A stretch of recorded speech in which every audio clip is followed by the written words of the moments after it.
What is violence in your definition? Is it just with our action, or the violence can be applied with our words, our gestures, there's expression, our thoughts? What do you think?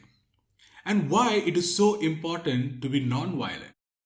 Let's find out from today's verse 42 from Tao Te Ching. Hi, welcome back to Oneness. Today it's day 42 and we will be looking at verse 42 from Tao Te Ching.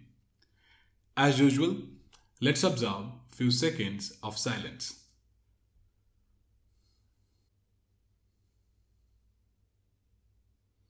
Thank you. So now let's look at verse 42. The verse 42 begins with, the Tao begot one, one begot two, two begot three, and three begot the 10,000 things. The first paragraph talks about the creation. Lao Tzu here again went back and talk about the nature of the Tao. So when you're talking about the Tao, the first he says, the Tao begot one. So begot as a word, it means produce, birth. So the Tao gave birth to the one. So in our whole of our conversation of the Tao teaching so far, we're talking about the one, which is Tao itself.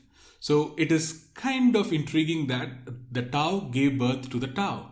So it is, before that there was nothing. There is only Tao and it gave birth to the Tao. So it is out of nothingness and the Tao, it came out to be Tao. And then he says, one gave birth to two. In my understanding, what he means by one gave birth to two is, the Tao gave birth to duality.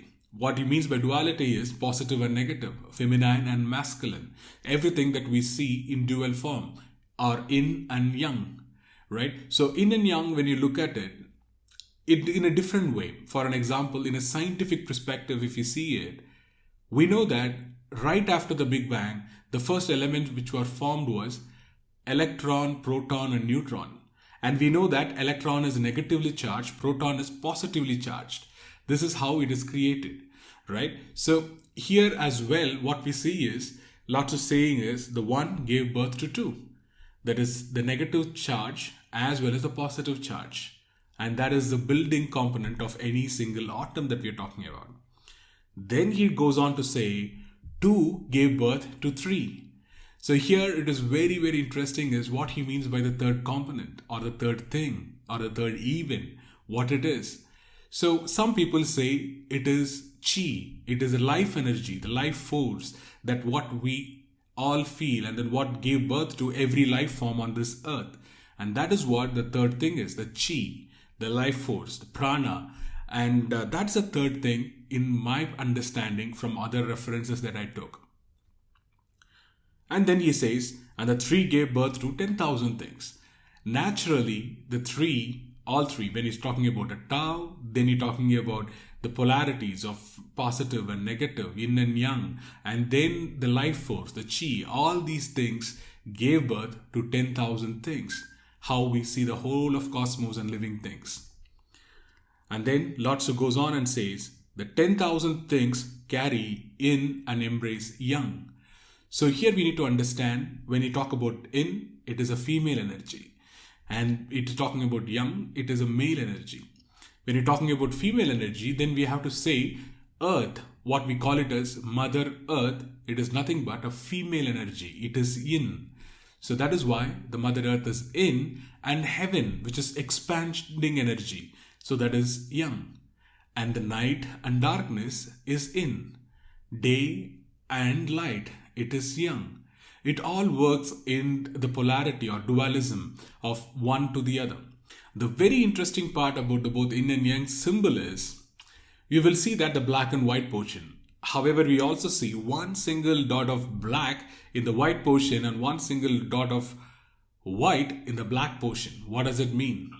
So it clearly signifies that even if it's something we classify as good, there is some element of badness in it. If we classify everything as bad, then there is some element of good in it. So nothing can go without the opposite present in that. So that is what the yin and yang philosophy itself, There is rise, there has to be a fall. There has to be a cup to pour in. There has to be a space inside. So everything works with yin and yang principle. And then he goes on to say, people hate to be orphaned, widowed, and worthless. But this is how the wise describe themselves. So it is again, when he talks about orphan, widowed, and worthless, all Lotso talks about is being unattached to things. And it is all the materialistic need, what we think that we need. For an example, we need someone to take care of us. We need lot of money and etc. However, when we are truly one with the nature, one with the Tao, then we can let go of all this possession. And because the oneness is the true nature. And that's what he means, that the wise people call themselves has been detached from being orphan, widowed, and worthless. And that is the way they classify. They don't carry their ego. They don't carry the need for more and more and more. No. Rather, they stay away from all these things. Then further he goes on to say, for one gains by losing and loses by gaining. It's very interesting again. For one gains by losing. What is a gain and loss here is, I relate this verse as the moment we lose our ego, that is losing our ego, we gain. We gain a lot of people, trust, abundance of things that comes to our life when we let go of our ego. And then the other line, he goes on to say, and loses by gaining. When we gain lots and lots and lots, what happens is we lose our peace. That is so essential, and then we lose it.